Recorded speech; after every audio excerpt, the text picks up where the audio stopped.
Good morning साथियों। इस video में हम प्रकाश का परावर्तन का अध्ययन करेंगे और यह है टॉपिक हमने क्लास 7 से लिया है। प्रकाश का परावर्तन। प्रकाश किरणों का दर्पण या किसी अन्य चमकीली सतह से टकराकर पुनः उसी माध्यम में लौटने की घटना को प्रकाश का परावर्तन कहते हैं। परावर्तन के दो नियम हैं। पहला नियम, आपतन कोण व परावर्तन कोण का मान सदैव बराबर होता है। यानी आपतन कोण आई है तो बराबर हो जाएगा परावर्तन कोण आर, ये बराबर हो जाएगा। परावर्तन का दूसरा नियम, आपतित किरण, परावर्तित किरण तथा अभिलंब तीनों एक ही तल में स्थित होते हैं। फिर परावर्तन दो प्रकार से होता है, एक नियमित परावर्तन, दूसरा अनियमित परावर्तन। नियमित परावर्तन समतल दर्पण या चिकनी सतह से होता है और अनियमित परावर्तन पुस्तक, लकड़ी की मेज, खुरदरी सतह आदि से होता है। और अनियमित परावर्तन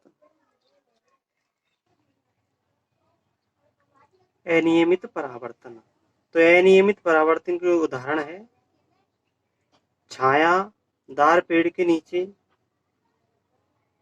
अनियमित परावर्तन होता है।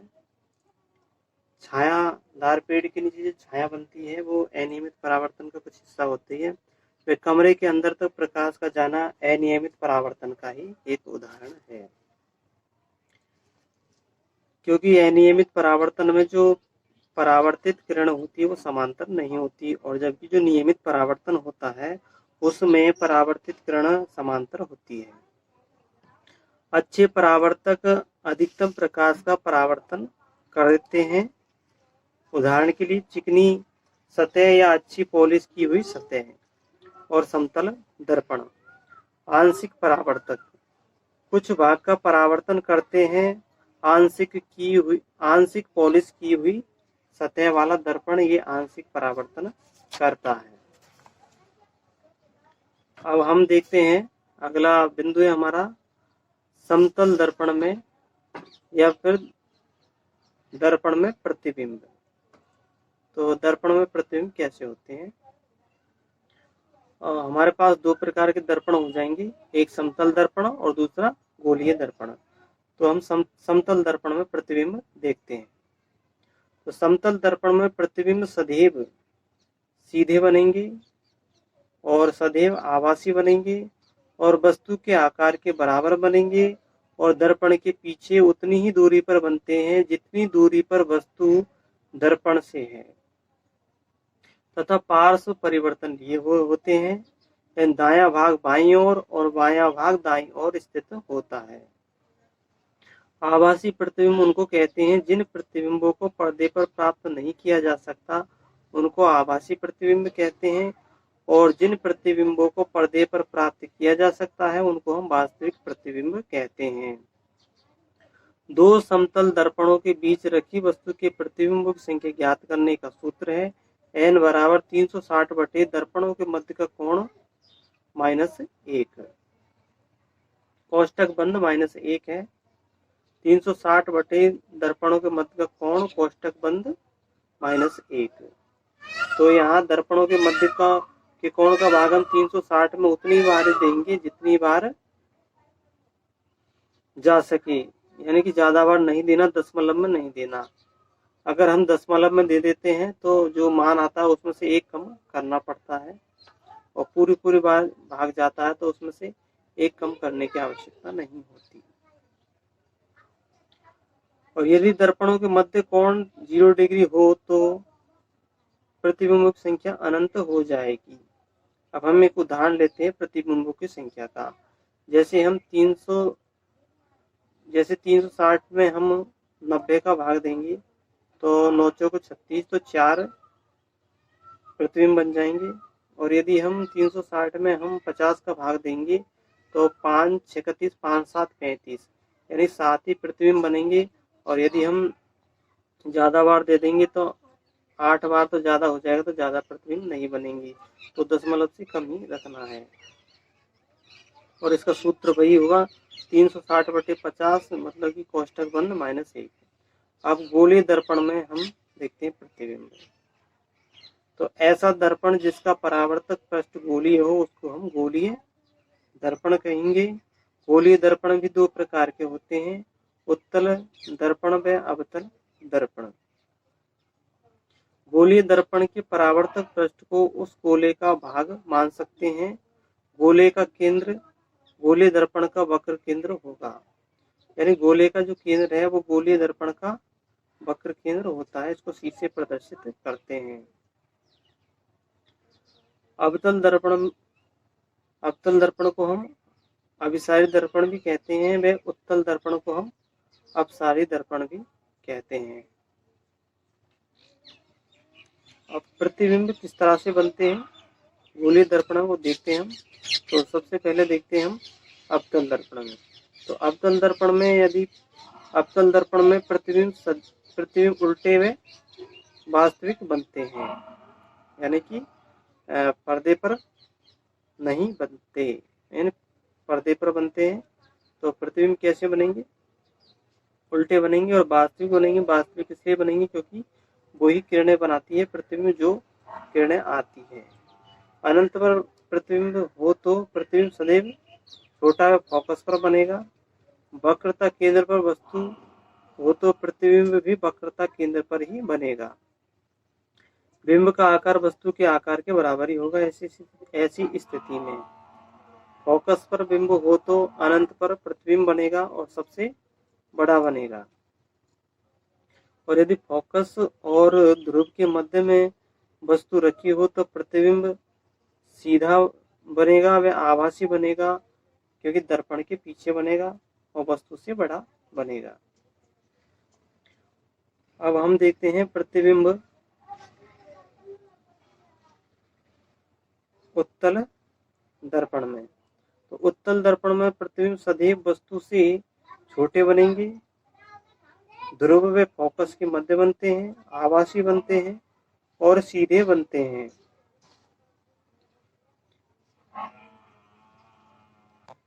अब कुछ महत्वपूर्ण बिंदु है, जैसे कि उत्तल दर्पण व अवतल लेंस। तो हमने उत्तल दर्पण और अवतल लेंस, तो लेंस में हमेशा परावर्तन होता है, लेंस यानी दर्पण में तो परावर्तन होता है और लेंस में अपवर्तन होता है। तो हम यहाँ देखते हैं कि जो उत्तल दर्पण व अवतल लेंस दोनों अपसारी होते हैं तथा बनने वाला प्रतिबिंब सदैव सीधा होता है, आभासी होता है और वस्तु से छोटा होता है। अवतल दर्पण व उत्तल लेंस अभिसारी होते हैं जो किरणों को केंद्रित करते हैं और बनने वाला प्रतिबिंब दोनों में समान बनते हैं। ध्रुव व फोकस के मध्य का प्रतिबिंब वस्तु रखने पर बना प्रतिबिंब ध्रुव व फोकस के मध्य का प्रतिबिंब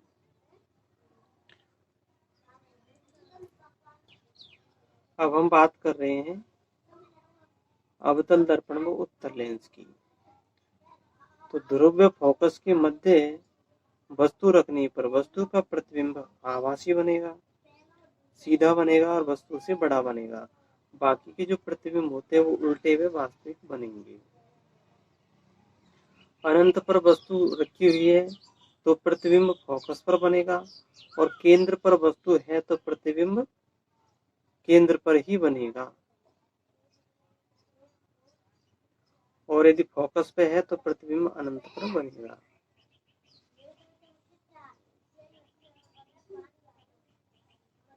अब हम देखते हैं कि जो अवतल लेंस है इसमें जो प्रतिबिंब कैसे बनेंगे, सदैव सीधे बनेंगे, वास्तविक बनेंगे और वस्तु से छोटे बनेंगे अवतल लेंस में।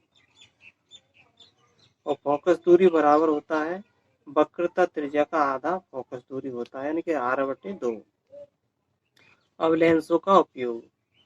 लेंस का उपयोग चश्मे में किया जाता है। दूरदृष्टि दोष वाले के लिए उत्तल लेंस का उपयोग किया जाता है और निकट दृष्टि दोष वाले के लिए अवतल लेंस का किया जाता है। सरल सूक्ष्मदर्शी, सरल सूक्ष्मदर्शी में दो लेंस, सरल सूक्ष्मदर्शी में उत्तल लेंस का प्रयोग किया जाता है। घड़ी के पुर्जे ठीक करने में भी उत्तल लेंस का प्रयोग किया जाता है। और संयुक्त सूक्ष्मदर्शी में दो लेंस उत्तल लेंस होते हैं। वस्तु की ओर का लेंस अभिदर्शक और आंख की ओर का लेंस अभिनेत्र होता है। दूरबीन में भी दो उत्तल लेंस होते हैं। मानव नेत्र में उल्टा प्रतिबिंब बनता है और रेटिना पर बनता है। अब हम प्रकाश का अपवर्तन देखते हैं। तो प्रकाश का अपवर्तन हमेशा लेंस में होता है। जब प्रकाश की किरण एक माध्यम से दूसरे माध्यम में प्रवेश करती है तो अपने पथ से विचलित हो जाती है। इस घटना को प्रकाश का अपवर्तन कहते हैं। तो प्रथम माध्यम में प्रकाश का वेग बटे द्वितीय माध्यम में प्रकाश का वेग यानी v1 बटे v2 बराबर होता है अपवर्तनांक म्यू। अब अपवर्तनांक की घटनाएं क्या क्या होती है। पानी से भरे पात्र का पेंदा ऊपर उठा हुआ दिखाई देना, पानी में पड़े सिक्के का ऊपर उठा हुआ दिखाई देना क्योंकि प्रकाश किरण अभिलंब से दूर हो जाती है, तारों का टिमटिमाना क्योंकि तारों से आने वाले प्रकाश का पथ वायुमंडल की विभिन्न परतों से विचलित हो जाता है, पानी में पेंसिल का मुड़ा हुआ दिखाई देना, सूर्योदय से पहले सूर्य का दिखाई देना। लेंस दो वक्र पृष्ठों से घिरा हुआ पारदर्शक माध्यम लेंस कहलाता है। और लेंस दो प्रकार के होते हैं, उत्तल लेंस और अवतल लेंस। मुख्य अक्ष क्या होती है, लेंस के दोनों तलों के वक्र केंद्रों से गुजरने वाली रेखा को हम मुख्य अक्ष कहते हैं। प्रकाश केंद्र लेंस का वह बिंदु जहां से प्रकाश किरण बिना विचलन के सीधी निकल जाती है उसको हम प्रकाश केंद्र कहते हैं, उसको O से प्रदर्शित करते हैं। अवतल दर्पण के उपयोग, टॉर्च, सर्च लाइट, हेडलाइट, वाहनों की हेडलाइट, दाढ़ी बनाने वाला दर्पण, सौर चूल्हे में, दंत विशेषज्ञ में। अब उत्तल दर्पण का उपयोग हमेशा एक ही जगह पर किया जाता है, वाहनों का पार्श्व दर्पण में। तो साथियों ये हमारा प्रकाश के परावर्तन, अपवर्तन और उनके प्रतिबिंब का टॉपिक पूर्ण हुआ। Thank you. वीडियो को लाइक करना और चैनल को सब्सक्राइब करना।